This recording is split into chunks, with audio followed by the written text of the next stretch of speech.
साथियों नमस्कार।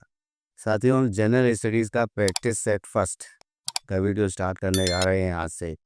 और ये प्रैक्टिस सेट जो है lower PCS, UP TET, SSC GD, forest guard, इन सभी के लिए और आरआरबी एनटीपीसी सभी के लिए इम्पोर्टेंट है। यूपी पीसीएस के लिए भी इम्पोर्टेंट है ये क्वेश्चंस।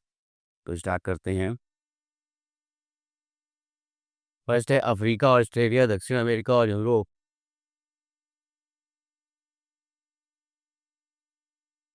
को संबंधित झीलों से सुमेलित कीजिए। Match the continent with their respective lakes. Africa में कौन सी झील है? Titicaca, Victoria, Eyre, Ladoga. तो अफ्रीका में विक्टोरिया झील है। युगांडा, कीनिया, तंजानिया के बीच सीमा बनाती है। ऑस्ट्रेलिया में आयर झील है। दक्षिण अमेरिका टिटिकाका झील, ये पेरू और बोलीविया के बीच सीमा बनाती है। यूरोप में रशिया में लडोगा झील है। तो लडोगा झील ये रूस में है। लडोगा, ओनेगा, बैकाल, ये तीनों झीलें जो हैं यूरोप में हैं। अब इसमें हो जाएगा 2 3 1 4, 2 3 1 4 ए वाला आंसर इसमें हो जाएगा। नेक्स्ट आते हैं। निम्नलिखित में से कौन एक सही सुमेलित नहीं है? Which one of the following is not correctly matched? Winnipeg झील यूएसए दे रखा है। मराकाइबो झील वेनेजुएला में है, सही है। आयर झील ऑस्ट्रेलिया में और बलखास झील कजाकिस्तान में है। अरल सागर भी याद रखिए, अरल सागर भी बहुत पूछा जाता है। अरल सागर कजाकिस्तान और उज्बेकिस्तान के बीच सीमा बनाता है। वेनिपेग झील ये कनाडा में है। Great Bear, Great Slave, Athabasca, Winnipeg, ये सभी झीलें जो हैं, और रेंडियर, ये सभी झीलें जो हैं वो कनाडा में हैं। नेक्स्ट आते हैं। भारतीय संविधान में अस्पृश्यता का उन्मूलन से संबंधित अनुच्छेद है। Article related to abolition of untouchability. समानता के अधिकार में 15, 16, 17, 18, 14, 15, 16, 17, 18 आर्टिकल आते हैं 14 से लेकर 18 तक में। इसमें 17वां जो है आर्टिकल, ये अस्पृश्यता का उन्मूलन है इसमें, कि एबोलिशन ऑफ अनटचेबिलिटी है। अनुच्छेद 18 में जो उपाधियां हैं उनका अंत है, उपाधियों का अंत है। कहने का मतलब है कि कोई भी व्यक्ति, मिलिट्री की कोई उपाधि है या पुलिस की कोई उपाधि है, उसके अलावा कोई भी उपाधि को नाम से पहले नहीं लगा सकता है। 15 में जन्म स्थान, लिंग आदि से जो भेद है वो विभेद नहीं करना है। वंश भी इसमें शामिल है। अनुच्छेद 16 में नियोजन की समानता के बारे में है, कि काम को लेकर के सभी की समानता है, सभी को जो है बराबर की सैलरी, अगर सेम पोस्ट पर है, सेम डेजिग्नेशन पर है, तो बराबर की सैलरी देने का प्रावधान किया गया। तो आंसर इसमें हो जाएगा सी, अस्पृश्यता का उन्मूलन सी में है, अनुच्छेद 17 में है। नेक्स्ट है 52वें संविधान संशोधन अधिनियम 1985 द्वारा कौन सी अनुसूची को जोड़ा गया? Which schedule was added by the 52nd constitutional amendment act 1985। तो 92 संविधान संशोधन जब किया गया था तो 10वीं अनुसूची को जोड़ा गया था। दल बदल से संबंधित है ये। 9वीं अनुसूची 1951 में भूमि सुधार को लेकर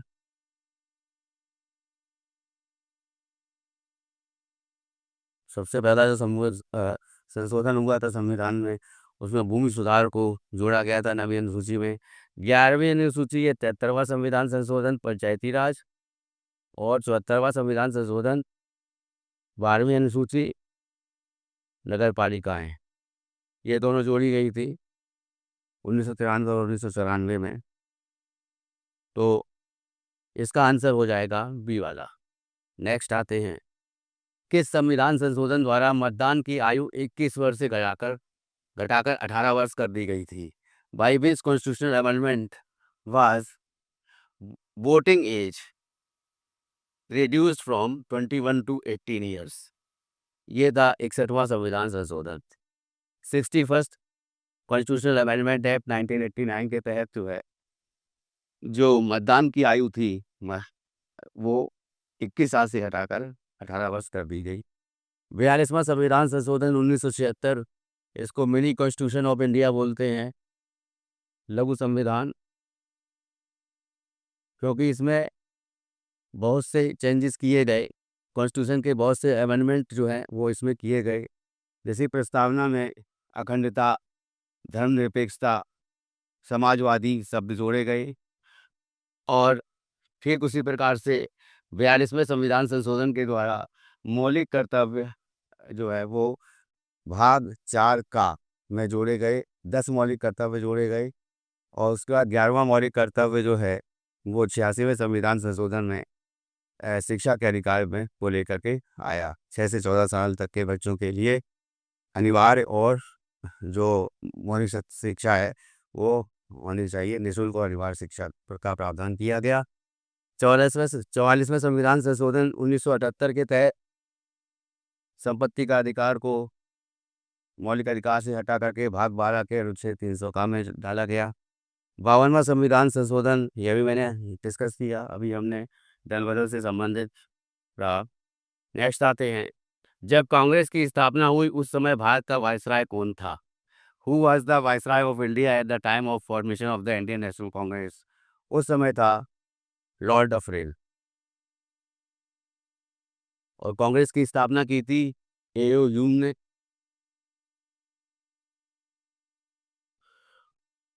पहला जो कांग्रेस का अधिवेशन हुआ था 1885 में।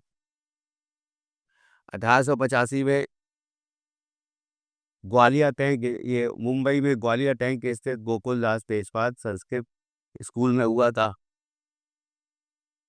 और इस अधिवेशन की अध्यक्षता जो है वो उमेशचंद बनर्जी ने की थी। उसके बाद नेक्स्ट आते हैं, ऐसे लॉर्ड डलहौजी की आप लोग जानते हैं व्युत्पत्ति दी थी doctrine of lapse. Lord Cornwallis को सिविल सर्विसेज का जनक बोला जाता है, इंडिया का। इंडिया में सिविल सर्विसेज का जनक, सिविल सेवाओं का जनक। और साथ में जो है जो स्थायी बंदोबस्त जो भू राजस्व प्रणाली थी वो उत्तर प्रदेश के वाराणसी में और बंगाल, बिहार और उड़ीसा में इसने स्टार्ट करी थी। उसके अलावा लॉर्ड कैनिंग, लॉर्ड कैनिंग जो है सबसे पहले वाइसराय थे भारत के। और जिस समय 1857 का विद्रोह हुआ था उस समय ये गवर्नर जनरल थे भारत के। और उसके बाद जो है 1857 के विद्रोह के बाद जब 1858 का चार्टर एक्ट आता है तो उसमें ये वायसराय बनते हैं। और इलाहाबाद में जो महारानी विक्टोरिया है उनकी यात्रा होती है। और जो पूरी की पूरी जो ईस्ट इंडिया कंपनी की जो सत्ता होती है यहाँ पर, उसको जो है ब्रिटिश शासन अपने हाथ में ले लेता है। नेक्स्ट आते हैं, कांग्रेस की अध्यक्षता करने वाले प्रथम अंग्रेज व्यक्ति कौन थे? Who was the first Englishman to preside over the Indian National Congress? तो पहले जो इंग्लिशमैन थे वो थे जॉर्ज यूले। चौथा अधिवेशन जो था, चौथा कांग्रेस का अधिवेशन, ये 1888 में हुआ था और कलकत्ता में, और इस अधिवेशन की अध्यक्षता जो थी वो जो जॉर्ज यूले ने की थी। और एक इम्पोर्टेंट बात ये आयरिश थे, आयरलैंड के रहने वाले थे। जॉर्ज नेविल्सन, सूरत अधिवेशन जब होता है 1907 में, तो जॉर्ज नेविल्सन जो है ये प्रेजेंट रहते हैं उसमें, सूरत अधिवेशन में कांग्रेस के। एओ ह्यूम इनके द्वारा कांग्रेस की नींव डाली गई। WC बैटनबर्न ये दूसरे अंग्रेज थे जो कि 1889 में और 1910 में ये दो अधिवेशन जो हुए थे इनमें इन्होंने अध्यक्षता करी थी, WC बैटनबर्न ने। तो पहले अध्यक्ष जॉर्ज यूले इसका आंसर हो जाएगा। नेक्स्ट है, डॉक्टर B.R. अम्बेडकर का संविधान सभा में निर्वाचन कहाँ से हुआ था? From where was doctor B.R. Ambedkar elected to the constituent assembly? Constituent संविधान सभा में जब डॉक्टर अम्बेडकर का पहली बार जो है निर्वाचन हुआ था वो बंगाल से हुआ था। लेकिन उसके बाद में जब ये संविधान सभा के मेंबर बने, उससे उस संविधान सभा के लिए मुंबई प्रेसिडेंसी से हुआ था। तो जब भी संविधान सभा की बात आएगी तो मुंबई प्रेसिडेंसी ही आप टिक लगाएंगे। और वैसे जो है पहली बार में इनका जो है पश्चिम बंगाल में हुआ था। पश्चिम बंगाल की तरफ से इलेक्शन जीते थे, फिर मुंबई प्रेसिडेंसी से इनको दोबारा चुनाव लड़े थे। नेक्स्ट आते हैं, निम्नलिखित कथनों पर विचार कीजिए। सार्क का मुख्य consider the following statements. SAARC का मुख्यालय काठमांडू में स्थित है। सही है, बिल्कुल सही है। SAARC headquarter is in Kathmandu. SAARC की स्थापना 1980 में की गई नहीं, 1985 में 8 दिसंबर 1985 को सार्क की स्थापना की गई थी। तो ये गलत है। सार्क का प्रथम सम्मेलन ढाका में हुआ था, ये भी बिल्कुल सही है। First SAARC summit was held in Dhaka. Afghanistan SAARC का सदस्य नहीं है, ये सार्क का सदस्य है। 2007 में अफगानिस्तान सार्क का सदस्य बना था। तो उपरोक्त में से कौन से कथन सही नहीं है? तो दूसरा और चौथा सही नहीं है। तो आंसर हो जाएगा बी वाला, 2 और 4। नेक्स्ट आते हैं। नेक्स्ट है, भारत के किस राज्य में सर्वप्रथम लोकायुक्त की नियुक्ति की गई थी? In which state the first Lokayukta appointment in India? तो पहले ही जो लोकायुक्त सबसे पहले जो है महाराष्ट्र में करी गई थी नियुक्ति। महाराष्ट्र स्टेट में सबसे पहले लोकायुक्त का पद सृजन किया गया था। और उत्तर प्रदेश के वर्तमान लोकायुक्त जो है उनको भी याद रखिएगा, संजय मिश्रा, जस्टिस संजय मिश्रा। जस्टिस संजय मिश्रा नाम है, ये वर्तमान में लोकायुक्त है। नेक्स्ट आते हैं। नेक्स्ट है, इब्न बतूता किसके शासनकाल में भारत आया था? During whose reign did Ibn Battuta visited India? ये मोहम्मद बिन तुगलक के शासनकाल में भारत आया था। मोरक्को का यात्री था। मोरक्को जो है ये अफ्रीका महाद्वीप में ऊपर में पड़ता है। मोरक्को, लीबिया, ट्यूनीशिया, ये सभी देश हैं, तो वही मोरक्को का ये यात्री था। फिर अलाउद्दीन खिलजी, फिरोज तुगलक। हाँ, नेक्स्ट आते हैं। जौनपुर नगर की स्थापना किसने की थी? Who founded the city of Jaunpur? Jaunpur ये उत्तर प्रदेश में ये फिरोज तुगलक के द्वारा स्थापना की गई थी। उसके अलावा जौनपुर जो है ये गोमती नदी के किनारे है, इसको याद रखिएगा, जो कि पूछा जाता है। दूसरा जो इम्पोर्टेंट है, हिसार, फिरोजाबाद, फतेहाबाद। तो ये सब की जो ये जो नगर बसाए गए थे, ये फिरोज तुगलक के द्वारा बसाए गए थे। नेक्स्ट आते हैं। वह प्रसिद्ध जैन आचार्य कौन थे जिन्हें अकबर ने सम्मानित किया था? Which famous Jain Acharya was honoured by Akbar? ये थे हरिविजय सूरी। 1582 में हरिविजय सूरी अकबर के शासनकाल में, अकबर के साम्राज्य के अधीन, अकबर के दरबार में रहते हैं। और जगत गुरु की उपाधि जो है, जगत गुरु की उपाधि ये हरिविजय सूरी को अकबर देते हैं। चंद्रप्रभ सूरी, इनको भी याद रखिएगा, मोहम्मद बिन तुगलक के शासनकाल में ये रहते हैं, माफ कीजिएगा, रहते हैं। तो जैन ये भी जैन आचार्य होते हैं और ये भी जैन होते हैं। तो चंद्रप्रभ सूरी ये मोहम्मद बिन तुगलक के काल में होते हैं।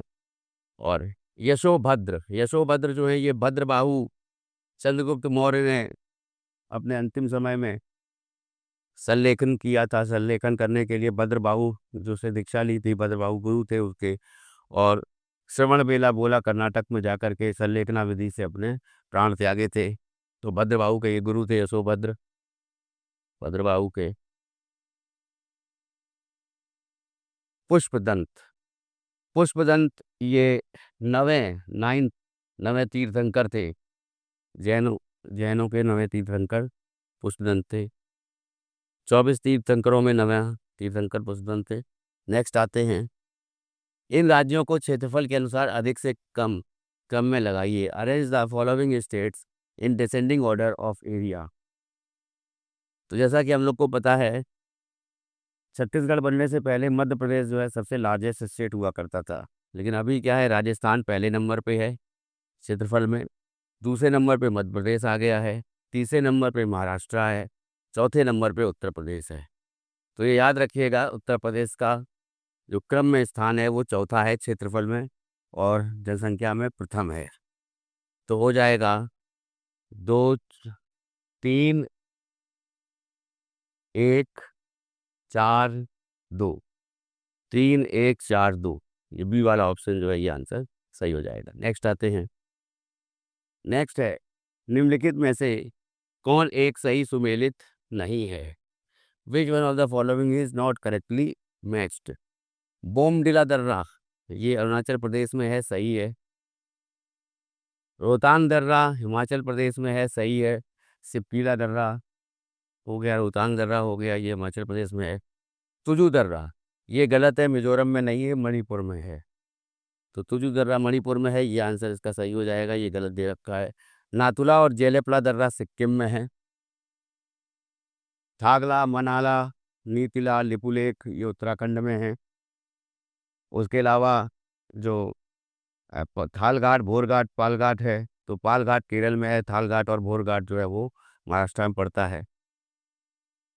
नेक्स्ट आते हैं, सुमेलित कीजिए मैं सीधा फॉलोइंग। वॉइस ऑफ इंडिया, ये दादा भाई नौरोजी ने लिखी। इंडिया विल्स फ्रीडम, ये जैसा कि मैंने बताया ऑटोबायोग्राफी है अबुल कलाम आज़ाद की। इंडियन स्ट्रगल, ये सुभाष चंद्र बोस ने लिखी। नील दर्पण, ये भी बहुत पूछा जाता है, इसको याद रखिएगा। नील दर्पण दीनबंधु मित्र के द्वारा लिखी गई। तो इसमें हो जाएगा 2 3 4 1, पहला वाला ए सही हो जाएगा। नेक्स्ट आते हैं, निम्नलिखित में से कौन खरीफ की फसल नहीं है? देखिए, खरीफ की फसल और रबी की फसल, यहाँ पर ये मई जून, जून बोल लेते हैं, जून में बोई जाती है और अक्टूबर में काटी जाती है खरीफ की फसल। यहाँ पर ये नवंबर में बोई जाती है और अप्रैल मई में काटी जाती है रबी की फसल। खरीफ की फसल में ज्वार, बाजरा, मक्का, मूंगफली, ये सभी खरीफ की फसल हैं। और जौ, ये रबी की फसल है। गेहूं रबी की फसल है। धान, ये खरीफ की फसल है। सूरजमुखी, ये भी खरीफ की फसल है। चना, मटरा, ये सभी जो हैं रबी की फसल है। और एक फसल होती है जायद की फसल, ये मार्च अप्रैल में बोई जाती है और या कह सकते हैं जनवरी फरवरी, मान लीजिए जनवरी फरवरी में बोई जाती है और अप्रैल में ये काटी जाती है। जायद की फसल जो है बलुई मिट्टी में होती है और इसमें जो है खरबूजा, तरबूज, खरबूज, ककड़ी, खीरा, ये सब जो है इसमें आते हैं। तो आंसर इसमें हो जाएगा सी वाला। नेक्स्ट आते हैं। नेक्स्ट है, निम्नलिखित कथनों पर विचार कीजिए। Consider the following statements. यहाँ पर दे रखा है कि सरबती, कल्याण सोना और हीरा धान की किस्में हैं। Sarbati, Kalyan Sona and Heera are the varieties of rice. फिर दे रखा है जया, पंकज, पद्मा, जमुना गेहूं की किस्में हैं। तो यहाँ पर जो है सरबती, कल्याण सोना और हीरा ये गेहूं की किस्में हैं। ये जो है ये सभी जो हैं गेहूं की किस्में हैं। और जया, पंकज, पद्मा, जमुना, साबरमती ये धान की किस्में हैं। तो इसमें ये उल्टा दे रखा है, तो दोनों ही जो है इनमें बताना है कि कौन सा सही है। तो दोनों ही गलत हैं। तो एक और दो दोनों ही, ना तो एक ना तो दो, नाइदर वन नॉर टू। तो जया, पद्मा, पंकज, जमुना, साबरमती ये धान की किस्में हैं और हीरा, कल्याण सोना, सरबती, सोनारा ये जो हैं गेहूं की किस्में हैं। नेक्स्ट आते हैं, सुमेलित कीजिए। राज्य विद्यालय क्रीड़ा संस्थान, स्टेट इंस्टीट्यूट ऑफ स्पोर्ट्स, ये अयोध्या में स्थित है। केंद्रीय बकरी अनुसंधान संस्थान, ये मथुरा में है। वीवी गिरी नेशनल लेबर इंस्टीट्यूट, ये नोएडा में है। और national institute for social studies, ये लखनऊ में है। तो इसमें हो जाएगा 4 1 2 3, ये 2 4 3 1 2, 4 3 1 2, तो इसमें 4 3 1 2 ये वाला पहला वाला ऑप्शन सही हो जाएगा। नेक्स्ट आते हैं, उत्तर प्रदेश में किसान बही योजना कब लागू की गई। देखिए, किसान बही योजना बेसिकली है क्या कि खसरा संख्या, कितनी भूमि है, लैंड कितनी है, उसका एरिया किसके नाम है, तो वो सारी जानकारी जो है वो एक खसरा बनाया गया। तो उसको जो भूलेख में जो है उसको, अभी एक वेबसाइट भी है भूलेख, उसके थ्रू वो जो है कोई भी व्यक्ति जान सकता है कि उसकी भूमि जो है पंजीकृत है और वो खेत या फिर कोई भी जगह है वो उसके नाम है कि नहीं है। उसके नाम है तो उसको देख सकता है नेट पे जाके, भूलेख वेबसाइट पे। तो ये बेसिकली इसको इसलिए एक तरह से प्रॉपरली जो है मैनेज किया गया कि किस व्यक्ति के नाम पे कौन सी भूमि है और वो कितनी उसका एरिया है और वो जो है किस जगह पर है। तो इसको जो है खसरा बोला गया। और बेसिकली क्या था, जब केसीसीएस किसान क्रेडिट कार्ड स्कीम आई तो उसके साथ साथ जो है बैंकों के द्वारा ऋण देने के लिए दस्तावेज का इस्तेमाल किया जाने लगा। तो इसीलिए जो है इस दस्तावेज को बनाया गया और यही जो थी वो किसान बही योजना थी और ये 1992 में लाई गई थी उत्तर प्रदेश में। नेक्स्ट आते हैं, उत्तर प्रदेश में बेसिक शिक्षा परिषद की स्थापना कब की गई थी। When was basic education board established in Uttar Pradesh. 1972 में बेसिक शिक्षा परिषद की स्थापना उत्तर प्रदेश में की गई। नेक्स्ट आते हैं, उत्तर प्रदेश में सरदार वल्लभ भाई पटेल कृषि एवं प्रौद्योगिकी विश्वविद्यालय कहाँ स्थित है। वेयर इज सरदार वल्लभ भाई Patel university of agriculture and technology located. ये है मेरठ में। याद रखिएगा, इंपॉर्टेंट है क्वेश्चन, बीसीएस में भी आ चुका है। नेक्स्ट आते हैं, पंचायती राज किस सूची का विषय है। तो पंचायती राज जो है ये राज्य सूची का विषय है, याद रखिएगा। 7वीं अनुसूची में, 7 शेड्यूल में केंद्र सूची होती है, राज्य सूची है और समवर्ती सूची है। केंद्र सूची में केंद्र सरकार कानून बना सकती है, राज्य सूची में राज्य सरकार, और समवर्ती सूची में दोनों कानून बना सकती हैं। एक अवशिष्ट सूची भी है जिसमें साइबर कानून आता है और ये साइबर कानून पर जो कानून बनाने का अधिकार है वो केंद्र सरकार को है। तो इसमें आंसर होगा बी। ठीक उसी तरह से ये भी पूछा था, शिक्षा किस जो है सूची का विषय है। तो शिक्षा पहले राज्य सूची का विषय था, अब समवर्ती सूची का विषय है। इसको भी याद रखिएगा, शिक्षा को। नेक्स्ट आते हैं, संविधान के किस अनुच्छेद में गौ हत्या निषेध का प्रावधान किया गया है। Which article provides for prohibition of cow slaughter. ये किया गया है अनुच्छेद संख्या 48 में। आर्टिकल 48 ये आता है डीपीएसपी में, directive principle of state policy, जो कि आयरलैंड के संविधान से लिए गए हैं। ये जो हैं ये 36 से 51 तक हैं, आर्टिकल 36 से 51 तक हैं डीपीएसपी। 48 का ये पर्यावरण को लेकर के, पर्यावरण संरक्षण को लेकर, पर्यावरण संरक्षण। अनुच्छेद संख्या 45 ये पहले 6 से 14 साल तक के लिए अनिवार्य और निःशुल्क शिक्षा का प्रावधान ये डीपीएसपी में था। लेकिन जब 86वां संविधान संशोधन किया गया 2002 के तहत, तो 86वां संविधान संशोधन के तहत 6 से 14 साल तक के बच्चों के लिए अनिवार्य और निःशुल्क शिक्षा का compulsory, free and compulsory education का जो प्रावधान था वो मौलिक अधिकार में अनुच्छेद 21 का 21A में कर दिया गया। और यहाँ पर जो है 0 से 6 साल तक के बच्चे, यानी एक तरह से कह सकते हैं कि बाल्यावस्था तक के बच्चे, तो अर्ली चाइल्डहुड जिसको कहेंगे, तो अर्ली चाइल्डहुड के टाइम पे जो 6 साल की उम्र से पहले तक के बच्चों को जो है लालन पालन के लिए उनको प्रॉपर बैलेंस डाइट या न्यूट्रिशन देने की बात की गई। और साथ साथ जो है कहा गया कि उनको जो है प्रारंभिक शिक्षा प्रदान करी जाए, कराने का प्रावधान किया गया। ये डीपीएसपी में आ गया। अनुच्छेद 40 पंचायती राज से संबंधित है। पंचायती राज के गठन से, पंचायती राज।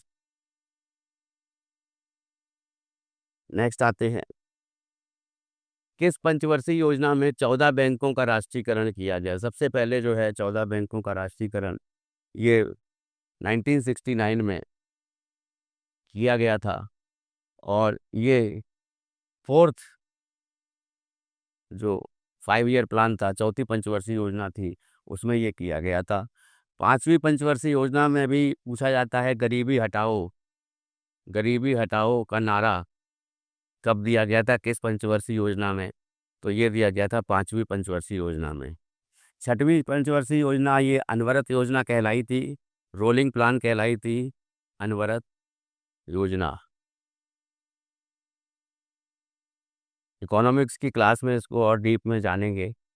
7वीं जो योजना थी, अब यहाँ पे 7वीं जो है, उसके बाद में जब 8वीं योजना आई थी, तो 8वीं योजना को भी जान लीजिए। 7वीं के बाद 8वीं योजना, इसको जो है ये 2 साल 2 वर्ष लेट प्रारंभ हुई थी, 2 साल बाद जो है वो प्रारंभ हुई थी, यानी टेन्योर से 2 साल बाद जो उसका जो है प्रारंभ हुआ था।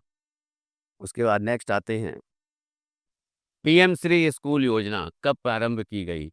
When was PM Shri school scheme launched? PM Shri school योजना ये 2022 में लॉन्च की गई। इसका उद्देश्य है कि जितने भी स्कूल हैं उनका जो इंफ्रास्ट्रक्चर डेवलपमेंट होना चाहिए, सारी की सारी जो बाल केंद्रित शिक्षा होनी चाहिए, और जो भी टीचिंग लर्निंग मटेरियल है वो भी अधिक से अधिक प्रोवाइड किया जाना चाहिए स्कूलों में। बेसिक एमिनिटीज़ है, जो मौलिक सुविधाएं हैं, पीने के लिए पानी है, टॉयलेट है, प्रॉपर टॉयलेट है, प्रॉपर क्लासरूम है, प्रॉपर वेंटिलेशन है क्लासरूम में, और जो लर्निंग के लिए प्रॉपर चार्ट्स लगे हुए हैं, बोर्ड लगा हुआ है, इलेक्ट्रॉनिक बोर्ड लगा हुआ है, तो वो सभी जो चीज़ें हैं, इसको एक तरह से मॉडल स्कूल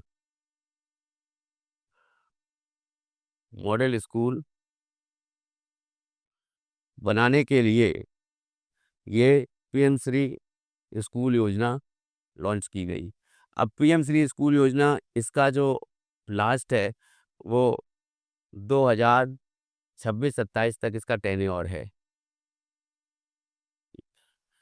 अब इसके बाद जो है ये एक्सटेंड की जानी है, तो आने वाले समय में हम देखेंगे कि इस योजना को एक्सटेंड भी किया जाएगा। प्रधानमंत्री पीएम श्री का फुल फॉर्म भी लिख लीजिए, प्रधानमंत्री स्कूल फॉर राइजिंग इंडिया। तो ये जो है इसका फुल फॉर्म है।